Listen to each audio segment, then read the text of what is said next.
Immortality sounds like the cleanest answer to death. No final hospital room, no last phone call you didn't know was the last, no running out of the time halfway through becoming who you were trying to be. And that's why the idea is so powerful. But what if immortality doesn't actually save you from death? What if it only changes what dies? What if your body keeps going, but your relationships, your urgency, your memories, and eventually even your sense of self begin to thin out? What if living forever doesn't preserve you? What if it slowly replaces you? I get why immortality is tempting. The oldest stories get it. In the Epic of Gilgamesh, the desire of immortality doesn't come from greed. It comes from grief. Gilgamesh watches Enkidu die, and suddenly mortality becomes unbearable. That still feels familiar. We want more time because we want more chances. More time to love better. More time to create. More time to heal. More time to become someone we could be proud of. So this isn't a video about laughing at immortality. If someone offered it to you tomorrow, I don't think it would be absurd to want it.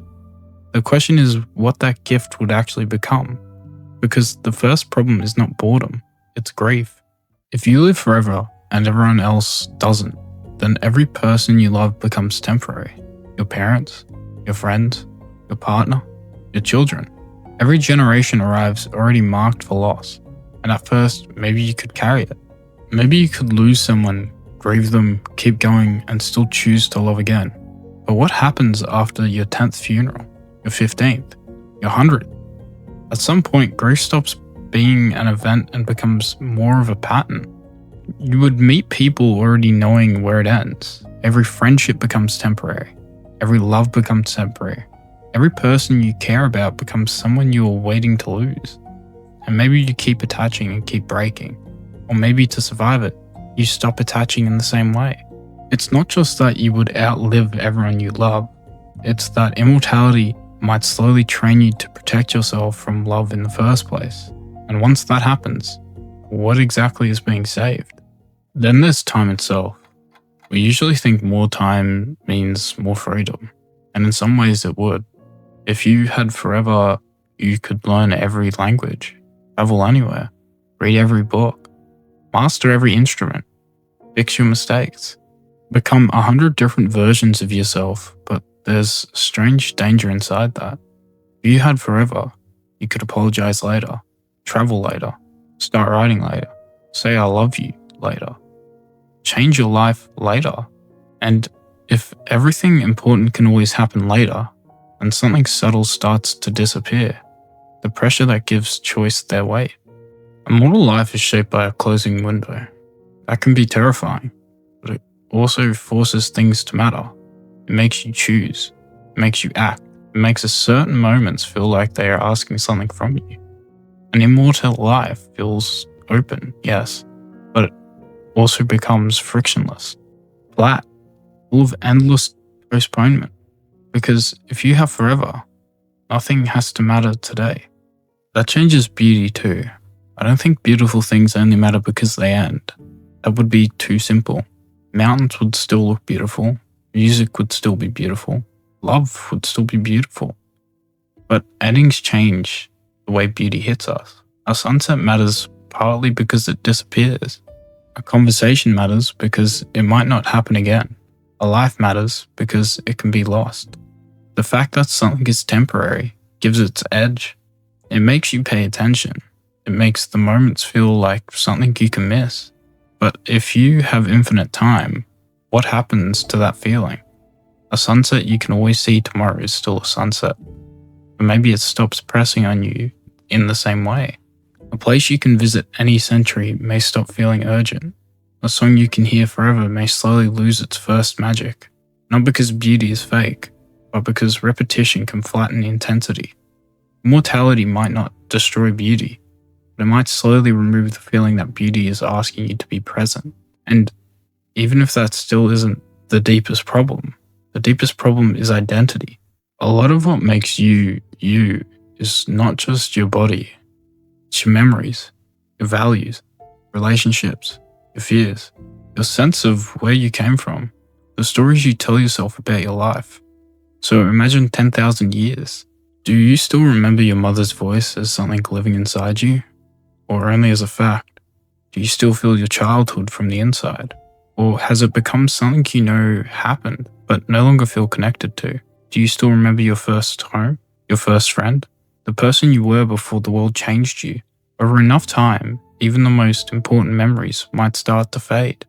Your parents become stories, then images, and names, and maybe nothing at all. And if your memories go, your values change, your love disappears, your language dies, your culture vanishes, and your original world becomes unrecognizable. What exactly is still surviving? Maybe your body is still there. Maybe your name is there. Maybe some record of your past still exists. But is the person who wanted immortality still there? Or has time created someone else out of you? That's why I don't think the real horror of immortality is that you'd get bored. It's that after enough time, the being still walking around in your body might be related to you, only loosely. Same organism, same face, same name, but psychologically, remote. A stranger with your history. And to be fair, there are real counter-arguments to this. Maybe immortality doesn't have to become boring. Maybe repeatable things like music, friendship, humor, love, and curiosity could keep life meaningful forever. Maybe if other people were immortal too, the grief problem would not be as brutal. Maybe memory technology could preserve more of who you are. Maybe we only romanticize death because we have no choice but to accept it. And I think those are serious points, because maybe a future immortal version of you could be wiser, stronger, more peaceful, more capable of handling time than you are now. Maybe they would experience forms of meaning we can't even imagine, but that only sharpens the real question. Because if immortality requires you to keep changing, upgrading, forgetting, reinventing yourself, or becoming something post-human just to make forever bearable, then how obvious is it that the thing being preserved is still you? Maybe that future being is happy. Maybe it's wiser. Maybe it's even greater than you. But is it you? That to me is the real cost. Immortality would not just make you outlive everyone else. It would make you outlive yourself. You would not just outlive the people you love. You would outlive the person who loved them.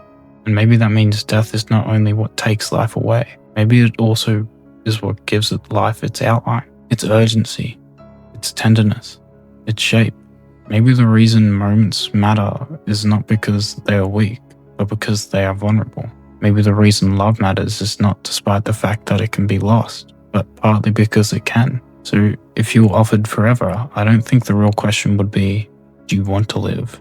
I think the real question would be, how much of yourself are you willing to lose in order to keep going?